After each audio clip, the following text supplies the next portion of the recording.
ठरलं तर मग या मालिकेच्या आजच्या 4 नोव्हेंबरच्या एपिसोडमध्ये मैनावती व सदाशिव यांनी सुभेदाराच्या घरात सर्व पसारा करून ठेवलेला असतो. ते पाहून सायली आणखी संतापते. तिला आधीच त्या दोघांवर संशय असतो की ते तिचे आई वडील नाहीत. अशातच त्यांचं असं वागणं बघून तिचा संशय आणखी बळावतो. त्यानंतर ती मैनावतीला तिचा भूतकाळ विचारत असते. इतक्यात तिथं प्रिया येते. प्रिया दाराआड उभी राहून सगळं ऐकत असते. DNA टेस्ट रिपोर्ट समोर येऊन सुद्धा सायली इतकं खोदून का विचारते असा प्रश्न तिला पडतो. मैनावती सायलीला तिच्या मुलीचा म्हणजेच खरं तर प्रियाचा भूतकाळ सांगत असते. लहान असताना ती चोऱ्या माऱ्या करायची, लोकांना मारायची आणि असं आणखी बरंच सांगत असताना ती पटकन बोलून जाते की तुला वैतागून शेवटी आम्ही तुला विकलं.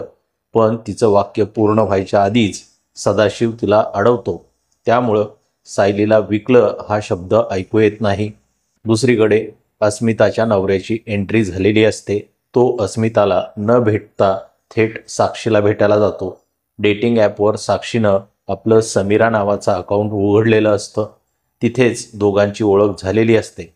सचिनकडे म्हणजेच अस्मिताच्या नवऱ्याकडे पाहून असं दिसतं की तो साक्षीच्या प्रेमात पडला आहे. साक्षीसुद्धा त्याला पुरती जाळ्यात अडकवण्याचा प्रयत्न करत असते.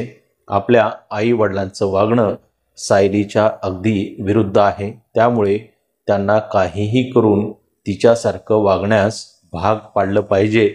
यासाठी प्रिया त्यांच्यासाठी एक चिठ्ठी लिहिते आणि त्या खोलीत जाऊन लपवते. प्रियानं ती चिठ्ठी सायलीच्या नावे लिहिलेली असते. म्हणजे त्यांना वाटत असतं की सायलीने आपल्यासाठी चिठ्ठी ठेवली आहे.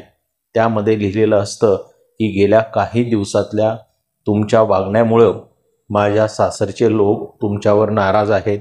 त्यामुळे त्यांच्या मनात स्थान निर्माण करण्यासाठी तुम्ही मी सांगते तसं करा. माझ्या घरच्यांना बागकाम खूप आवडतं. तुम्ही बाहेर बागेत झाडावर प्रेम दाखवा, बागकाम करा, म्हणजे त्यांचा तुमच्यावर विश्वास बसेल. तर सायलीला सतत आईवडिलांवर संशय येत असतो. त्यामुळे ती पूर्ण आजीकडे जाऊन आपलं मन मोकळं करते. सायलीनं सांगितलेलं आहे असं समजून दोघेही बागेत जातात. पण त्यांना काहीच येत नसतं. प्रियासुद्धा तिथेच येते. हे दोघे बागकाम करत आहेत म्हणजे त्यांनी माझी चिठ्ठी वाचली आहे असं तिला कळतं. पण त्या दोघांचं बागकाम घरच्यांनी सुद्धा पाहायला हवं म्हणून ती सगळ्यांना बाहेर बोलवून घेते आणि त्यांचं कौतुक करू लागते.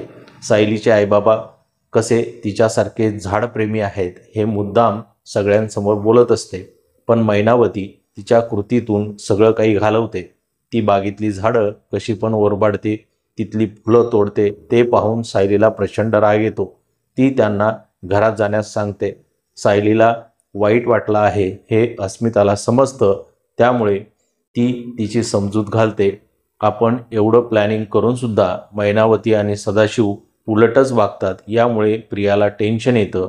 तर मित्रांनो, असा आहे हा आज 4 नोव्हेंबरचा ठरलं तर मग या मालिकेचा भाग.